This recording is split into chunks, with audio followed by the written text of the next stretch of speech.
His reviews will get you further than the film will ever go. If you give him just a moment of your time, he'll let you know which movies rock, which movies stink, which movies shouldn't have been released. Say hello to Confused Matthew.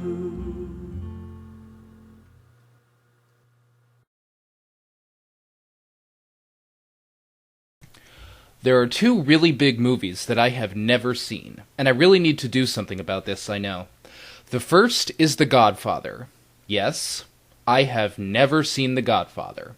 The second is Jaws. Yes, I've never seen Jaws. Everyone else in the world has the privilege of thinking about what a bad movie Jaws the Revenge is in comparison to the original classic, but I have no such luck. I have to see this as a standalone film, at least until I get off my lazy ass and watch the first one. So keeping in mind that I have no point of reference with regard to the original, here's what I thought about the flick. Sometimes you come across a movie that is so bad, it's good. So absolutely horrible that it's unintentionally hilarious. Such films include 2006's Wicker Man, Face Off, and my favorite so bad it's good movie of all time, The People Under the Stairs. Classic. You can take joy in watching these bad movies. They truly have circled the circumference of horrible and gone straight back to friggin' great. But this was just awful. I've heard that this is one of the worst movies ever made, but I thought there might be some kind of what the hell were they thinking joy attached to that statement. But not here. There is no joy here. This is just a piece of crap. This is one of the hardest movies I've ever had to sit through. I literally had to take frequent breaks just to keep from zoning out all the time. It may very well be one of the worst movies I have ever seen, and I can only imagine how awful it must be when comparing it to the original classic. So let's talk about the brain-dead plot. There is a giant shark that has decided for no reason to pick off the Brody family one at a time. I'm serious. The shark has decided this. It will only attack the Brody family, but what do you know, ends up eating more bystanders than Brodies. Conveniently enough, the whole family works in or around the damn water in some capacity, and are also monumentally stupid. It never occurs to any of these people to maybe move away from the water. Oh no, on the contrary, everywhere these people go, they're on a beach or on a dock.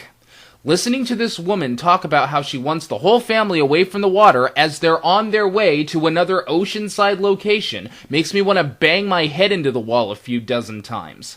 And she isn't even consistent on that point either. One minute she's telling the little girl not to play on the dock, and the next minute she's like, "Oh here honey, go bob around in the water on this big floating dildo."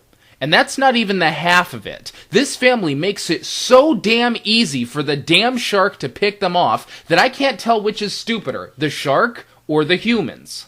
The first kill is apparently a holdover character from the first film. He goes out in a boat and gets attacked by the shark. Now the shark doesn't kill him at first, he only injures him. But the guy says, "Oh well, I guess the shark wanted a meal, so here, let me lean myself over the boat so he can have the rest of his all-you-can-eat buffet." Now, as I said, the shark has decided that it will pick off the Brody family. I don't know what the family ever did to this shark, considering that, from what I heard, all the previous sharks in the franchise died, but it apparently has taken upon itself to avenge its fallen brethren, I guess. Now, if I was a screenwriter, I'd go ahead and say that that premise alone was stupid enough, but no. Check this out. So the shark eventually attacks another one of the Brodies who's doing some marine job, and as the attack is happening, the movie cuts back to Mom Brody, who apparently knows this is happening. That's right, she has sixth sense that her son is in danger by the shark. So what the fuck is happening here? Does the family have some sort of psychic link to the shark? Or is it just to each other when they're being attacked by sharks?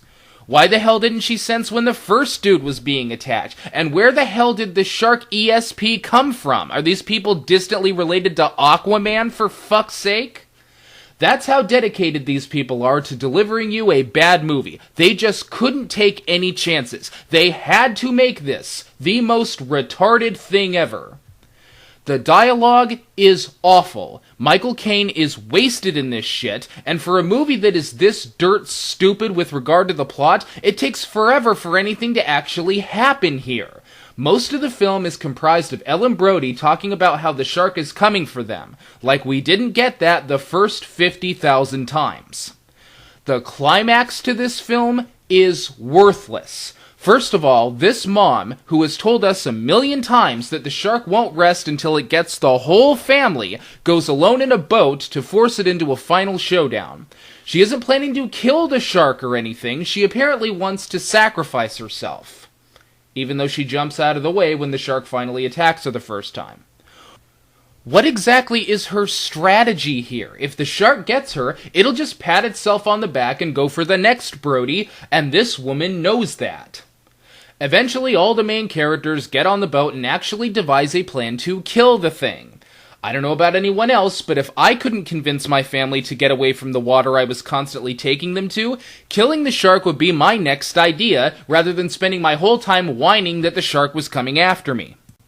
Now, I couldn't even tell how the shark was subdued. The film is shot that badly. The final shot is so vague that I don't know if they blew it up somehow or if it got rammed by the boat, and more importantly, I don't care. About the only thing I had heard about this film before going into it was the famous continuity error of Michael Caine's dry shirt after he had just been in the water. And I gotta tell you, that was my favorite part of the whole movie. At least you can laugh at that.